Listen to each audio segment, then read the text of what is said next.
ஒரு இடத்துல தரித்திரம் குடிக்கொண்டிருக்கிறது அப்படிங்கறத எப்படி தெரிஞ்சுக்கிறதுனா, அந்த வீட்டுல எவ்வளவுதான் உழைச்சாலும் பணவரவு வராது. அந்த இடத்துல காசு தங்காது.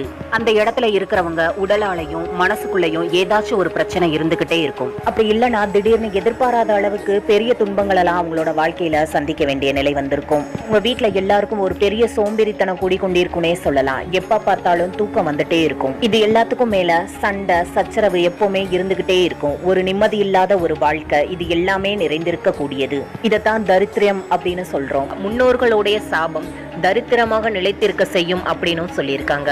இதுல இருந்து எப்படி வெளிவர்றது அப்படின்னு கேட்டா, முதல்ல நம்ம சொன்ன மாதிரி வீடை எல்லாத்தையும் சுத்தமா வச்சுக்கணும். சுத்தமா வச்சதுக்கு அப்புறம் நல்ல தூய்மையான மனதோட மாதந்தோறும் வருகின்ற பஞ்சமி திதி அன்று பஞ்சமி தேவியான வாராகி அம்மனை வழிபட்டு வாருங்கள். ரொம்ப இந்த பிரச்சனையால பாதிக்கப்பட்டவங்க ஒரு 5-10 விளக்கமாறு மொத்தமா வாங்கி கோயில்களின் உளவார பணிகளுக்கு இதை பயன்படுத்திக்கோங்கன்னு சொல்லி கோவில்ல கொடுத்துருங்க.